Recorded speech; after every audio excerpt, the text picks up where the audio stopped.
तर विद्यार्थी मित्र आणि मैत्रिणींनो, तुमचं टेक्स्टबुक सुपर कोचिंग या यूट्यूब चॅनलवरती स्वागत आहे।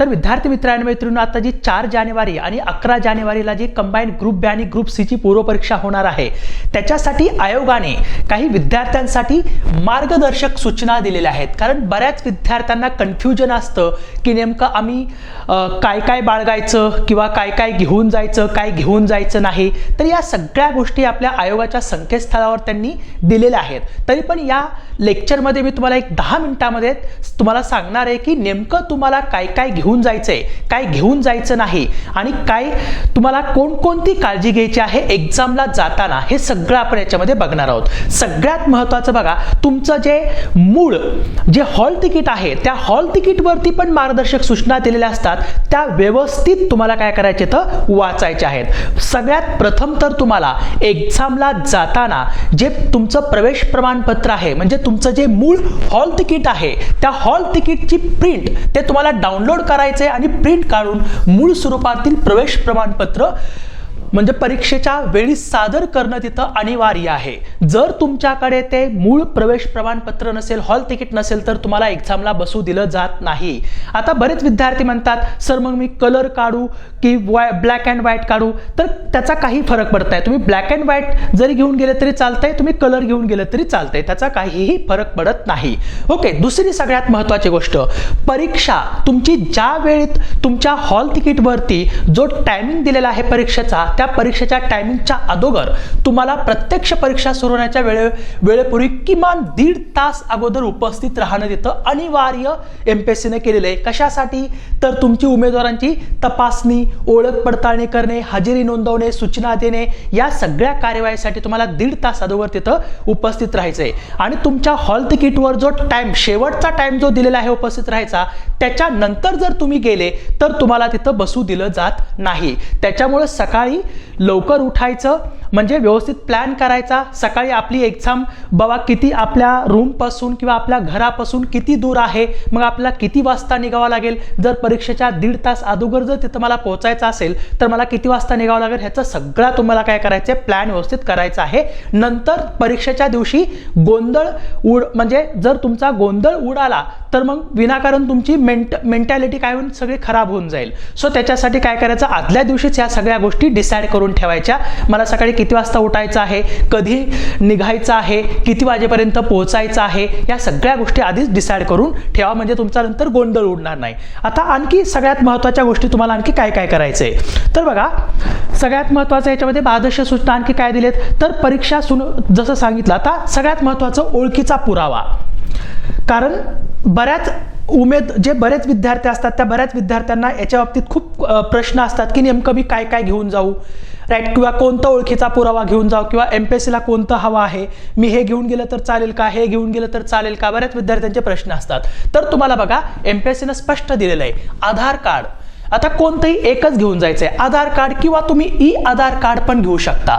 ई आधार कार्ड पण तुम्ही घेऊ शकता, परंतु ई आधार जे आहे त्याची तुम्हाला कलर प्रिंट तुम्हाला घेऊन जावे लागते, राईट। त्याची तुम्हाला काय करावं लागेल, बघा इथं लिहिलेलं आहे, जे ई आधार आहे, ई आधारची तुम्हाला कलर प्रिंट तुम्हाला घेऊन जायची आहे। जर तुमच्याकडे ई आधार असेल तर ते डाउनलोड करून त्याची कलर प्रिंट तिथं घेऊन जायची आहे, जेणेकरून त्याच्यावरती सगळा तुमचा डेटा एकदम सुस्पष्ट असेल। किंवा जर ई आधार नसेल तर मग तुमचं जे आधार कार्ड आहे तुमच्याकडे, ते आधार कार्ड किंवा निवडणूक आयोगाचे ओळखपत्र, किंवा तुमच्याकडे पासपोर्ट असेल तर पासपोर्ट, किंवा पॅन कार्ड, किंवा स्मार्ट कार्ड प्रकारचे ड्रायव्हिंग लायसन्स, या 5 पैकी कोणतंही एक जे ओरिजिनल आहे ते ओरिजिनल पण तुमच्याजवळ ठेवायचं आहे, आणि त्याची एक छायांकित प्रत म्हणजे त्याची एक झेरॉक्स, आणि ती झेरॉक्स कलर किंवा ब्लॅक अँड व्हाईट कोणतीही चालते, त्याचा फरक पडत नाही, परंतु ती स्पष्ट असावी।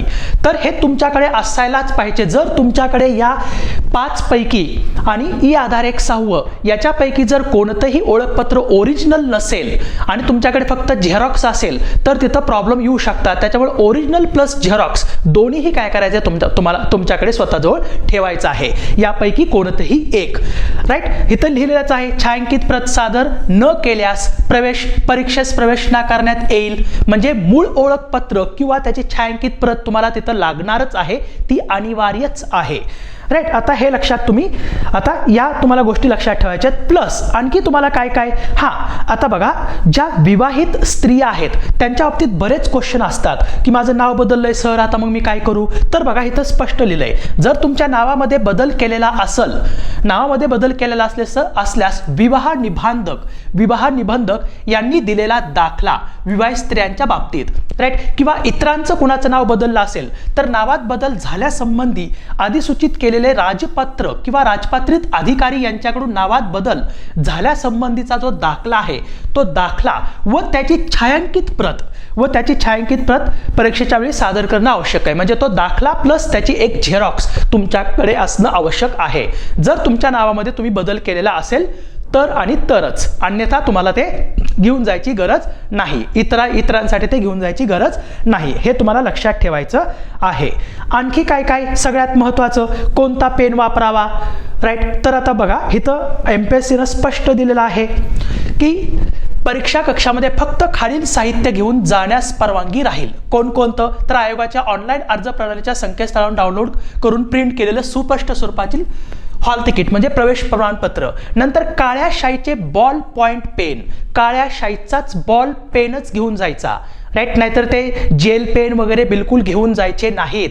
बॉल पेन काळ्या शाईचा घेऊन जायचा, बाकी कुठलाही तिथं अलाउड नाहीये. रेड पेन किंवा इतर कुठलेही पेन अलाउड नाहीयेत, हे लक्षात ठेवा. काळ्या शाईचा बॉल पेन. नंतर मूळ वैध ओळखपत्र, आता सांगितलं मी, मूळ वैध ओळखपत्राची सुस्पष्ट छायांकित प्रत म्हणजे त्याची झेरॉक्स, राईट. 5 पैकी कोणतंही एक तुम्हाला घेऊन जायचंय, ओरिजिनल प्लस त्याची झेरॉक्स. तसंच पाण्याची पारदर्शक बॉटल असं लिहिलंय त्यांनी, बट तुम्ही बॉटल घेऊन गेले तरी, पाण्याची बॉटल घेऊन गेले तरी चालतंय, राईट. सगळ्यात महत्त्वाचं, जर कोणी अपंग व्यक्ती असेल, राईट, किंवा कोणी दिव्यांग व्यक्ती असेल तर त्याच्याबरोबर जो कोणी व्यक्ती जाणार आहे तर त्याचं ओळखपत्र प्लस म्हणजे त्यांनी जे अगोदर जोडलेली कागदपत्र वगैरे आहेत ते कागदपत्र त्यांना घेऊन जावे लागतील दिव्यांग व्यक्तींसाठी.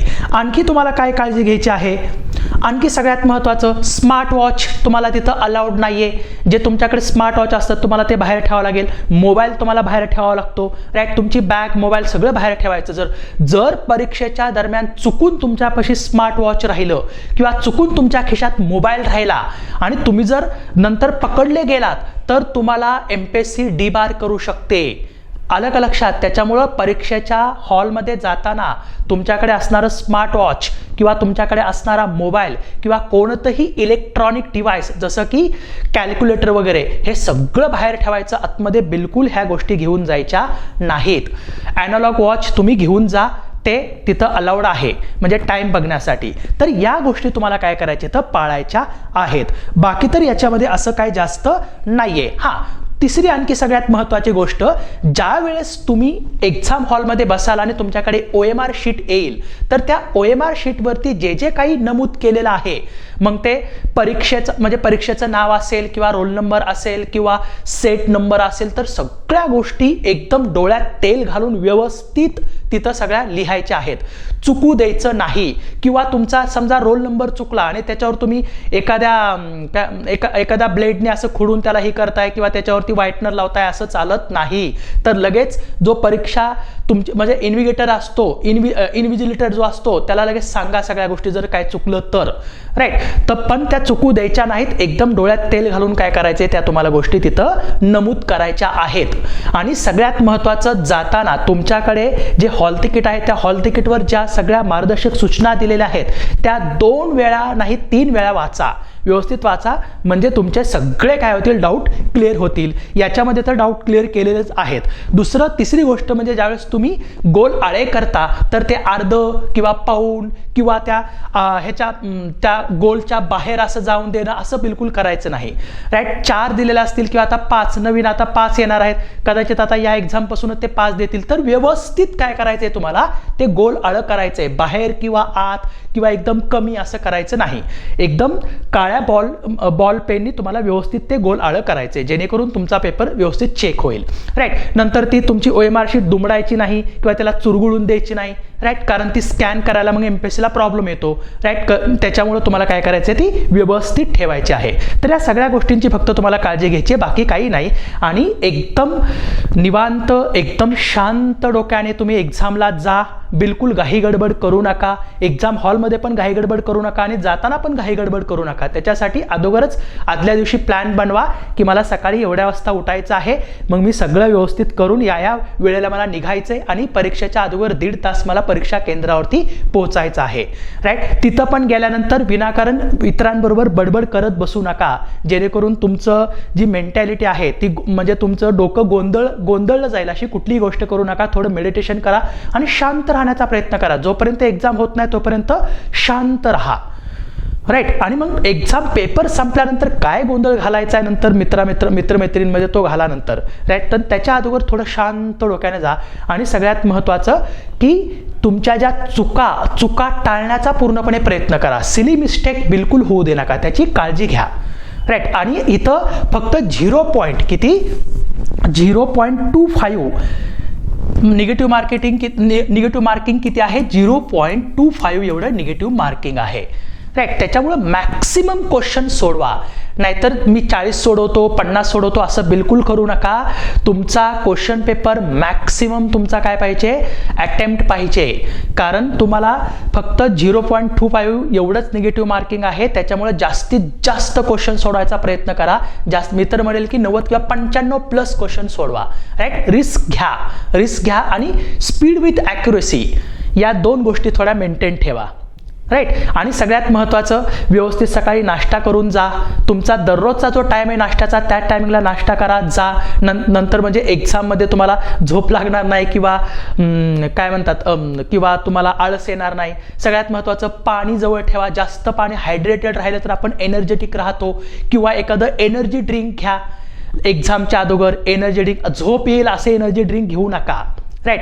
किंवा तुम्ही एनर्जेल नावाची पावडर वगैरे मिळते, ते एनर्जेल पावडर तुमच्या पाण्यामध्ये टाकून ते पिऊ शकता. किंवा एनर्जेल लिक्विड पण मिळतं, ते लिक्विड घेऊ शकता. किंवा स्ट्रॉंग कॉफी, चांगली अशी कॉफी वगैरे घेतली तर एकदम टवटवीत राहतो आपण. किंवा चॉकलेट खा.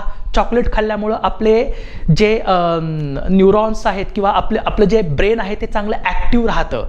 चॉकलेट वगैरे खाऊन जा. म्हणजे 1 तास आपल्याला काय होईल, थोडं ॲक्टिव्ह आपण जर 1 तास चांगलं ॲक्टिव्ह राहिलं आणि त्या ॲक्टिव्ह राहून जर चांगला व्यवस्थित पेपर सोडवला तर आपल्याला त्याचा नक्कीच फायदा होतो. ओके, तर ह्या सगळ्या गोष्टींची काळजी घ्या.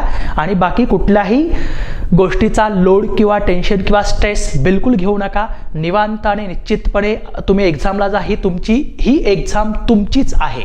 हा पेपर तुमचाच आहे. 100% तुम्ही क्वालिफाय होता.